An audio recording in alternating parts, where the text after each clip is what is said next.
Em 2007, a Copa Sul-Americana foi vencida por uma equipe que havia debutado na elite do futebol argentino há apenas 5 anos e que realizou a façanha de vencer um título internacional antes de vencer um campeonato argentino. E se você quiser saber tudo sobre a incrível campanha do Arsenal Sarandi, campeão da Copa Sul-Americana em 2007, é importante que você deixe seu like, se inscreva caso ainda não seja inscrito, mande o link deste vídeo para pelo menos 7 irmãos que erradamente acham que Maradona foi melhor que Pelé, porque Arsenal tem 7 letras, e confere o que eu vou te contar depois da vinheta.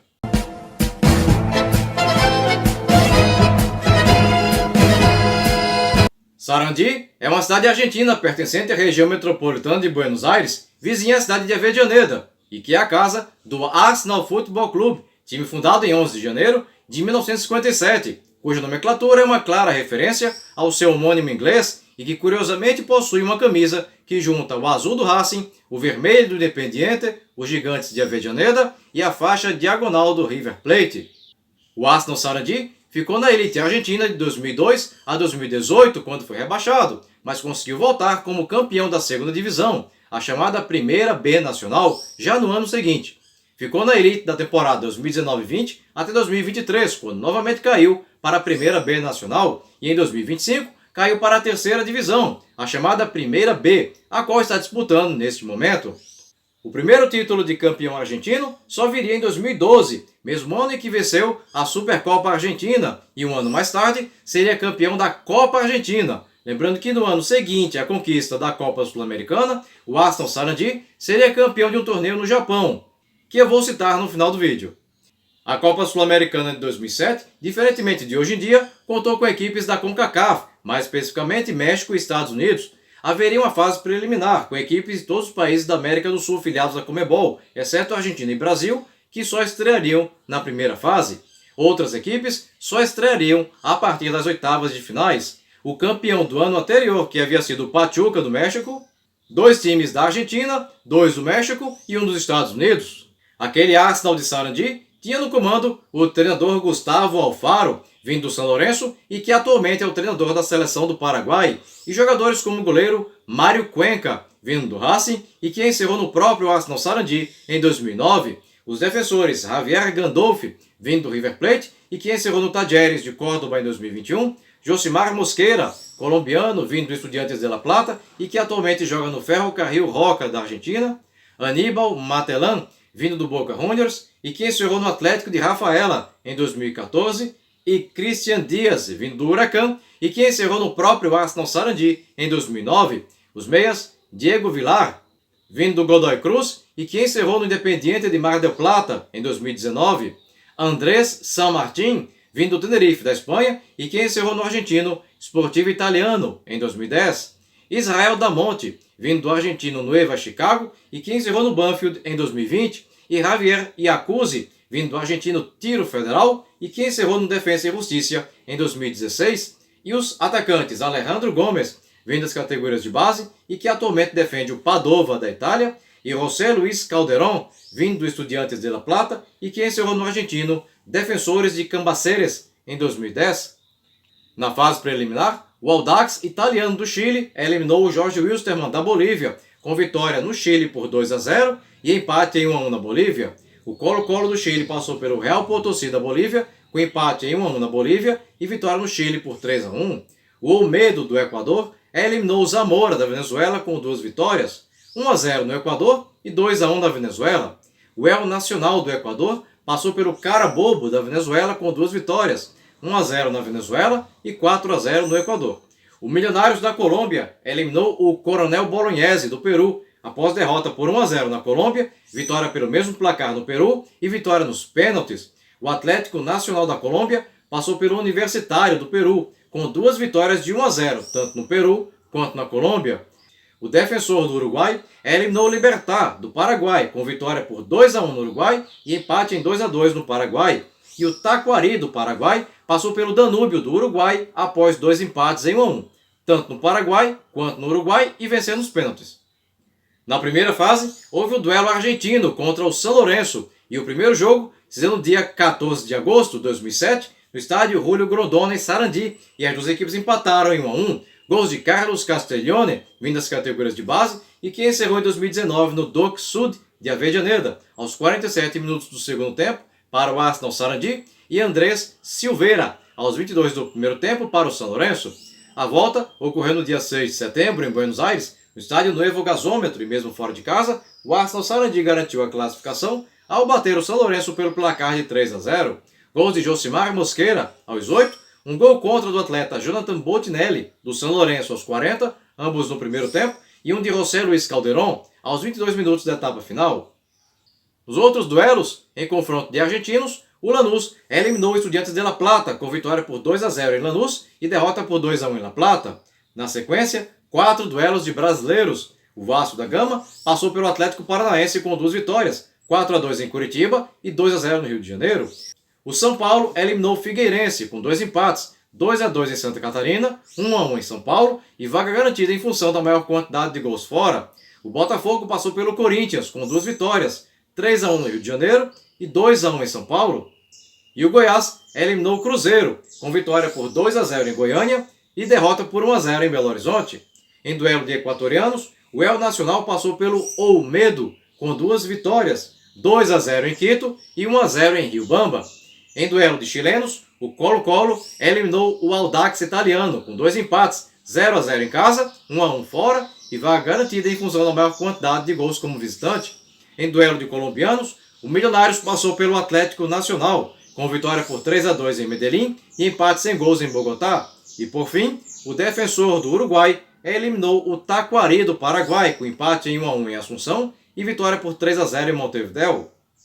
Nas oitavas de finais, o time argentino mediria forças diante do Goiás, e o duelo de ida se deu no dia 19 de setembro, no estádio Serra Dourada, em Goiânia. Mesmo fora de casa, o Arsenal Sarandi venceu pelo placar de 3-2, gols de Paulo Baier aos 25 do primeiro tempo e aos 31 do segundo para o Goiás, enquanto que para os argentinos anotaram Israel Damonte aos 16 do primeiro tempo, Carlos Castiglione aos 33 e Pablo Garnier, vindo do Libertad do Paraguai e que encerrou em 2020 no Atlético Bermejo da Bolívia, aos 34, ambos no segundo tempo. A volta ocorreu no dia 26 de setembro, no estádio Julio Grondona, em Sarandi, e as duas equipes empataram em 1-1. Gols de Alejandro Gomes aos 36, a favor do Arsenal Sarandi, e Arisson aos 46, a favor do Goiás, ambos ainda na primeira etapa, resultado que deu a classificação aos argentinos. Ainda tivemos o Vasco da Gama, que eliminou o Lanús da Argentina, com derrota por 2-0 na Argentina e vitória por 3-0 no Rio de Janeiro. Em duelo de mexicanos, o América passou pelo Pachuca, com vitória por 4-1 em Pachuca e derrota por 2-0 na Cidade do México. O Chivas Guadalajara do México eliminou o DC United dos Estados Unidos, com derrota por 2-1 em Washington, vitória por 1-0 em Guadalajara e vaga garantida segundo a regra do gol fora. O Milionários da Colômbia passou pelo Colo-Colo do Chile após 2 empates em 1-1, tanto em Bogotá quanto em Santiago, e vitória nos pênaltis. O São Paulo eliminou o Boca Juniors, com derrota por 2-1 em Buenos Aires, vitória por 1-0 no Brasil e vaga garantida em função da regra do gol fora. O River Plate passou pelo Botafogo, com derrota por 1-0 no Rio de Janeiro e vitória por 4-2 em Buenos Aires. E o Defensor do Uruguai eliminou o El Nacional do Equador, com vitória por 3-0 em Montevidéu e derrota por 2-0 em Quito. Nas quartas de finais, haveria o duelo contra os mexicanos do Chivas Guadalajara, e o primeiro jogo aconteceu no dia 10 de outubro, no Julio Grondona, em Sarandi, e as duas equipes não saíram do empate sem gols. O segundo jogo ocorreu no dia 25, no estádio Jalisco, em Guadalajara, no México, e mesmo fora de casa, o time argentino venceu pelo placar de 3-1, gols de Sérgio Santana, aos 16 do primeiro tempo, a favor do Chivas Guadalajara, e Javier Iacuzzi aos 2 e aos 27, ambos no primeiro tempo, e Santiago Raimonda, vindo do Instituto de Córdoba, e que encerrou em 2016 no argentino Aluni, de Vila Maria, aos 33 da etapa final, a favor do Arsenal Sarandi, que ficou com a vaga.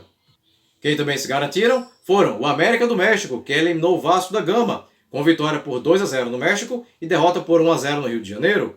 O Milionários da Colômbia, que passou pelo São Paulo com 2 vitórias, 1-0 no Brasil, 2-0 em Bogotá. E o River Plate, que eliminou o Defensor do Uruguai, com empate em 2-2 em Montevidéu, empate sem gols em Buenos Aires e vaga assegurada em função da regra do gol fora. Nas semifinais, haveria o duelo argentino diante do River Plate, no dia 8 de novembro, no Julio Grondona, em Sarandi, e as duas equipes não saíram do 0 a 0. O jogo da volta aconteceu no dia 14, no Estádio Monumental de Núñez, em Buenos Aires, e mais uma vez as equipes empataram sem abertura de placar, o que levou o jogo para as cobranças de pênaltis, e nelas, o Arsenal Sarandi confirmou a classificação ao vencer por 4 a 2. Quem também se garantiu nas finais foi o América do México, que eliminou o Milionários da Colômbia com 2 vitórias, 3 a 2 em Bogotá e 2 a 0 na Cidade do México. O adversário do Arsenal Sarandi seria o América do México do atacante paraguaio Salvador Cabanhas, do meia argentino Frederico Insúa e do goleiro Guillermo Ochoa, na época com 22 anos de idade. O duelo de ida ocorreu no dia 30 de novembro, na Cidade do México, no Estádio Azteca, e mesmo fora de casa, o time argentino venceu pelo placar de 3 a 2, gols de Salvador Cabanhas aos 6 do primeiro tempo e Alejandro Arguello aos 10 do segundo, a favor do América do México, enquanto que para o Arsenal Sarandi marcaram Aníbal Matelan aos 32 do primeiro tempo e Alejandro Gomes aos 12 e aos 21 minutos, ambos na etapa final. A volta não aconteceu em Sarandi, mas sim no estádio El Cilindro, em Avellaneda, casa do Racing, no dia 5 de dezembro, e o América do México venceu pelo placar de 2 a 1. Gols de Martín Andrizzi, vindo do Banfield, e que encerrou em 2014 no argentino Sarmiento de Junín, aos 38 do segundo tempo para o Arsenal Sarandi, e Cristian Dias, aos 18 do primeiro tempo, e Juan Silva, aos 17 do segundo, para o América do México, resultado insuficiente para o time mexicano, haja vista que o Arsenal Sarandi marcou mais gols como visitante e por isso ficou com a taça de campeão. O Arsenal Sarandi foi campeão da Copa Sul-Americana em 2007, sem vencer sequer um único jogo em casa, com Cuenca no gol, Gandolfi, Mosquera, Matelan e Dias na defesa, Vilar, San Martín, Damonte e Iacuzzi no meio campo, Gomes e Calderon no ataque. Mas calma que ainda não acabou! Quem não lembra da Copa Suruga? Com G de gato, não com B de bola. A extinta Copa Suruga era um torneio realizado no Japão, patrocinado pelo Banco Suruga, colocando em disputa o campeão da Copa Sul-Americana e o campeão da Copa da Liga Japonesa, ambos do ano anterior. Com sua última edição disputada em 2019, a edição de 2008, que seria a primeira, colocaria frente a frente o Arsenal Sarandi e o Gamba Osaka do Japão, e a partida entre eles seria no dia 30 de julho de 2008, no estádio Nagai, na cidade de Osaka. O time argentino venceu o time japonês pelo placar de 1 a 0, gol de Carlos Castiglione aos 42 minutos do segundo tempo, garantindo ao Arsenal de Sarandi o seu segundo título internacional. E se você chegou até aqui e ainda não é inscrito no canal, aproveita agora a oportunidade, clica aqui embaixo no botão inscreva-se, não esquece de ativar o sininho, e se você gostou desse vídeo, deixa aquele super like motivacional agora no final, beleza? Bem pessoal, por hoje é só, e até o próximo vídeo. Tchau! Maradona melhor que Pelé.